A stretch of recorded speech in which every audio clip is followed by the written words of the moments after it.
63번 유전자 키 의심에서 진리로. 63번째 선물 탐구는 한 가지 황금률이 있습니다.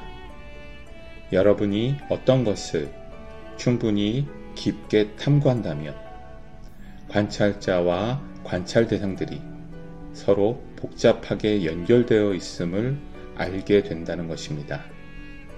이 발견은 논리적 접근 방식과 삶을 객관적으로 판단하는 작동이 종료됨을 의미합니다.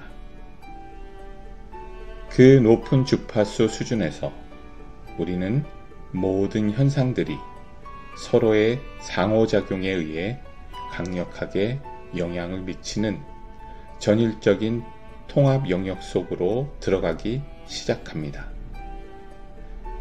63번 유전자 키 탐구.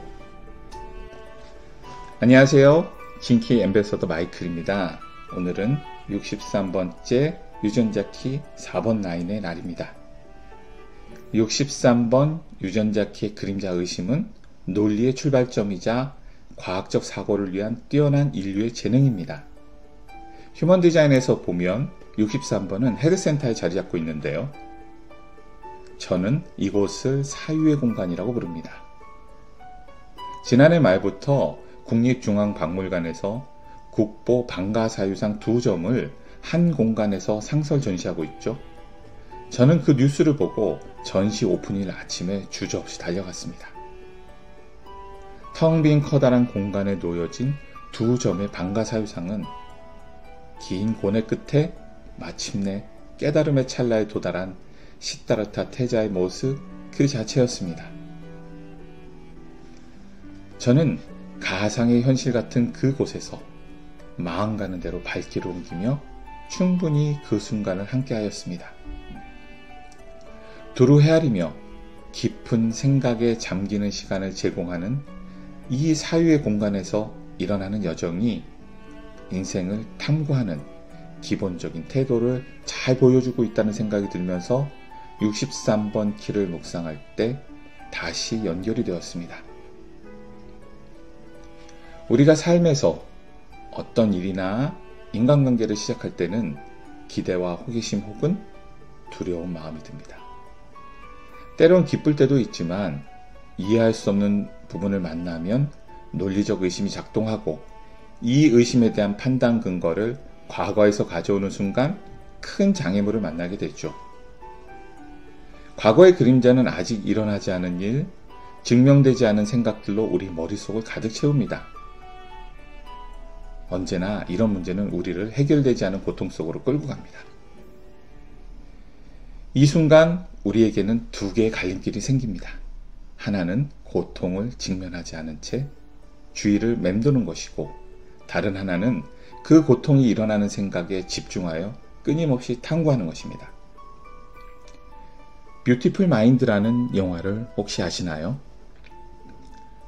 천재 수학자였지만 초조함과 불안함 속에 정신이 분열되는 고통을 겪었던 주인공이 자신의 노력과 아내의 헌신적인 사랑 안에서 진정으로 삶을 수용하게 되는 실화를 바탕으로 한 영화입니다.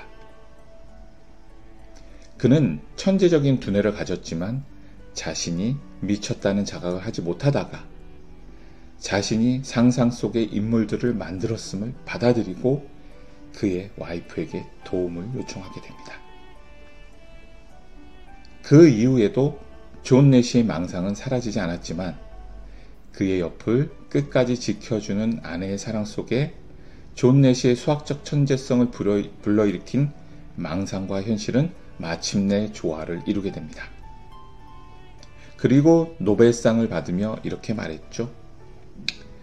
제 인생의 가장 중요한 발견은 신비로운 헌신적 사랑이었습니다. 거기엔 어떤 논리적 이유도 없었습니다. 당신은 내 존재의 이유이고 나의 모든 이유는 당신이었습니다. 정말 감동적이죠? 그의 와이프를 보면서 한 얘기였습니다. 우리의 마인드를 하나의 사유의 방이라고 한다면 번뇌하는 2점의 방가사유상은 뷰티풀 마인드의 주인공 내시의 혼란스러운 자아를 보여주는 것 같습니다. 천재성을 가지고 있지만 분열되어 있는 자아 말이죠. 그러나 정도의 차이가 있을 뿐 우리도 별반 다르지 않습니다. 이것이 우리가 고통받고 있는 본질이죠. 내시처럼 이것을 극복하기 위해서는 우리도 자신의 의구심에 대해서 지치지 않고 끝까지 파고들어 탐구해야 합니다. 그리고 의심의 그림자에 빠져 있지 않도록 공동체 안에서 끊임없이 상호작용해야 합니다. 그때 우리는 서로가 연결되어 있음을 알게 될 것입니다. 당신 안에 떠오르고 있는 그 생각을 나누고 싶은 누군가가 있으십니까? 기꺼이 나눌 수 있다면 의심의 탐구는 종료되고 진리에 도달할 수 있을 것입니다. 감사합니다.